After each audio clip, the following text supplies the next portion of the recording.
Hey, what's going on, Squatchers? So my plan was to film outside, but Mother Nature wanted to let us know that it's still only March here in New Hampshire. We got snow this morning. It's freezing cold outside, and the wind is a-blowing. So, needless to say, I'm inside of the van. And who knows, maybe that'll end up changing. But this week's video, what I wanted to do was bring you in on the planning for the Green Mile that me and my backpacking buddy are going to be doing. That's going to be a 4-day trip we got coming up. So why don't you come along as I explain to you how I do that. All right, so like I've said before, the very first thing you have to do is pick a trail. Me and my hiking buddy, we picked our trail by talking about what we really wanted out of the hike. We wanted to do a multiple day hike and try to push our mileage and really drive on what it's going to somewhat be like for me to be doing a long through hike. Plus, we just wanted to be able to spend that time together where I'm going to be gone for such a long time. We really wanted to get in a good, solid trip. So we wanted something that was 4 days long. He knew about the Green Mile, which goes from Mount Sunapee to Mount Monadnock here in southern New Hampshire. So he brought that up, and we did some investigating work, and we found that that worked just fine for us. So then it came into the real hard planning. Okay, so now that I have my trail, I need to look at how I'm going to actually plan the trip itself. Where do I get my information from? There's a couple of choices you have. Google, internet, great start. And to be honest, that was our first start. We started just looking at Google, looking at all trails, see what people thought of it. You know, is the Green Mile a really difficult trail? You know, what's the terrain look like? Is it traveled often? Is it well marked? And after we went through that and we really felt confident that this is what we're going to do, I went to the FarOut app. The FarOut app is so friendly, usable, that was what I was hoping we would find that we could use. And I was lucky. It is on the app because, again, you remember, like I said before, not all maps are on there. It just depends on what the FarOut group has actually mapped. So once I knew that it was on FarOut, the real planning was able to get started. So to better explain how I use the FarOut app to plan, I'm going to show you how to use the FarOut app in general. So when you first open the FarOut app, you're going to get a menu that looks like this. Very simple. It just says their name. It's like a loading page. That will then go into your own personal profile, which looks something like this. From this page, you want to click on Purchases or Store, and then you'll get a menu that looks like this. And you'll notice that in this menu right now, you can actually see the Green Mile trail that we went for. So you click it and you click to open. Now, after clicking through that menu, you get a menu that looks like this. But in this one, where it says open, if you haven't bought it yet, it'll say purchase. And you just click the purchase button. Now, like I've said before, this app is free, but the maps are not. You have to pay for the maps. But the maps are not expensive. I think I spent like $6.99 on this map. I can't imagine I spent anything more than $10. I think it was $6.99. Totally worth every penny. And as I dive in further, you're definitely going to see why. So by clicking open, you're going to see a page that looks like this. This is the entire route. It's zoomed way out, so it looks really cluttered. But when you zoom in, it spreads all that out, and it actually looks very clean and very easy to understand. Each one of those icons has their own meaning, and I'm going to go through some of them, not all of them, because like all maps, like I said in the last video, it has a key that you can actually go through on your own sometime and check out to see what's on the actual map. So here I clicked on the first parking icon, which is actually the parking lot at the ski resort. You're going to notice that it gives basic information on it. And actually, if you were to slide up that bottom part here where that bar is, you could get even more additional information about this spot. However, No one had written any information on this particular spot yet, so there wasn't anything to see. I'll show you more of that in another one of these slides here. For us personally, we decided that this parking spot was going to be where we're going to start our journey.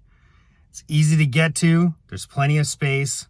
We're not going to leave a vehicle, but we could if we needed to.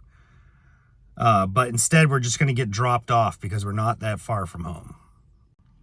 So here is an image with that bar pushed up, like I said before, with just the basic information that they have on it. Down at the bottom, hikers can actually write in additional information, and it gets updated every time somebody wrote on it. And some of that information could be as soon as that day while you're out there. So it's definitely a very useful tool inside of this app where hikers can actually tell each other what works best for this spot. All right, so this icon that looks like two little mountains is actually the mountain peak. When you first click on it, you see this image, and it gives you the basic information on that mountain peak. Things like elevation, and if you have a route in, it would actually give you mileage to that peak. Here, you see like a duck in water, little icon. You'll see this, and you'll see like a water droplet. Those are water sources. However, this water source icon stands for like a pond or a lake, where the other one is more of a stream or like a river. These are very helpful because it can actually help you plan out where you're going to get your drinking water while you're out on your trip. And again, if you click the bar on the bottom and you swipe it up, you'll be able to find this additional information. It tells you how good the water source is, what the water source's name is, what kind of water source it is. This information is just very, very useful. You'll also find within this information if it is seasonal. So it'll let you know if there's certain times of the years that you can expect to not be able to find water at this water source, or if it's completely dried up. This icon here is the shelters themselves. You can kind of see it looks like a little shelter lean-to when they made it. When you first click on it again, you get the same simple basic information. You get like altitude, and if you were running through the map at the time, or if you're on a route, it would actually give you the distance to it in this spot. But like always, you can take that bar and shift it up and get more information out of it. Now here, as you look through the more information, you can see how close a water source is and how close other landmarks are to this, as well as an explanation of the shelter itself. If you did do the further scroll to read on, you would actually be able to read what other hikers thought of this shelter. Is the shelter big enough? Is it too small? Are you allowed to have fires there? You're not allowed to have fires there. Problems people found with the shelter. Things people liked about the shelter. So there's just so much good information on each one of these little pinpoints as you work through the map. All right, this icon here, this one is like a town or a city that's either right on the trail. With our particular route, we're going to actually be walking right through this particular city, but sometimes you're not. Sometimes you have to actually shuttle out to it. These are great sources because this might be a resupply spot for you.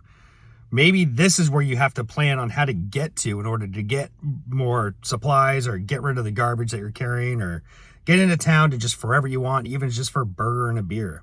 Like always, click the bottom, scroll up, and get more information. Now here with the more information, I scrolled all the way down because I wanted you to actually see the comments and see how really useful they are. These comments right now are as soon as the end of last year's season. And people are talking about restaurants to go to, what stores are really good, how much help they had getting on in and off the trail.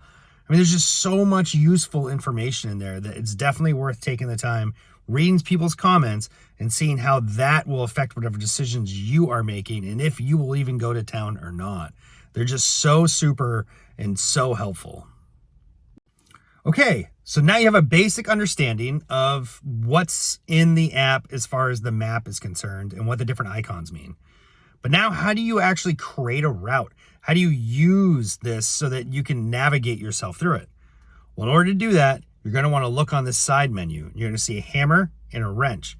When you click on that, you can actually manage, create and open different routes that are your personal routes that you have created. So let's jump on over there.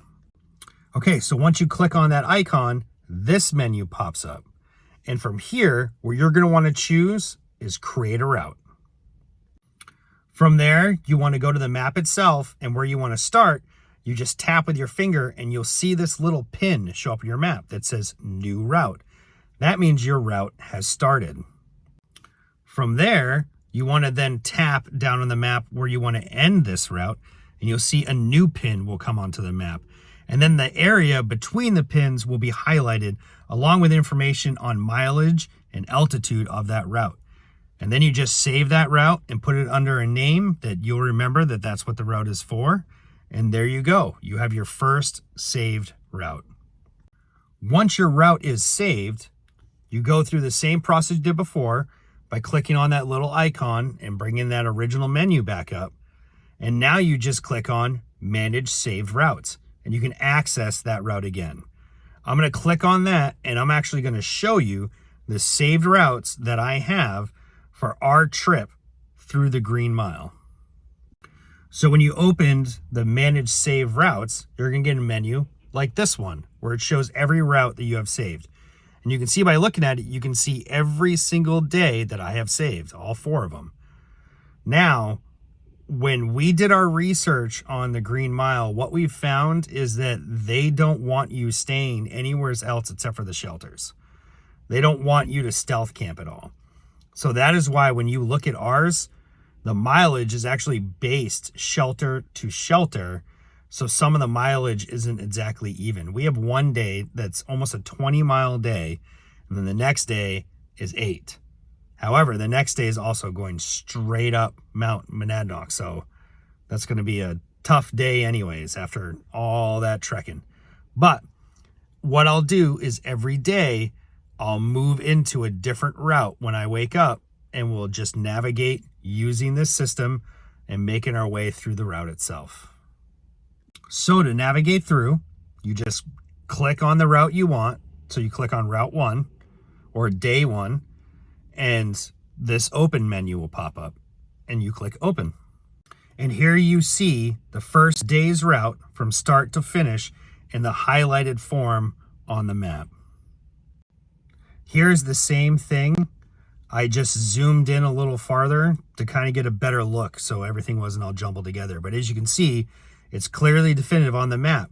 And if you were moving on the map, you would actually be pinpointed on it, and anything you clicked on would give you mileage to you, so you have an understanding of how far everything is in the map. And it all works off from GPS, not off from your service, so you usually will always be able to access these maps. I say usually, it is technology, anything can go wrong, but we so far have always had great success using this app. So what's great is this app is not just in my area, it's all over the place. Here you can see I'm actually going to use the same app for the PCT. You can see where I've already bought all the maps that I need, and I've downloaded 2 of them so far. So they're already saved on my phone. So I hope you guys enjoyed this video. I hope it helped you better understand how to use that app. And I hope you enjoyed seeing how I kind of start to plan to do a hike and how I use that app to better understand the type of hike that I'm going to be on. Please like, subscribe, share, help blow this up. I'm having fun. I hope you all are having fun watching, and I look forward to seeing you in the next video.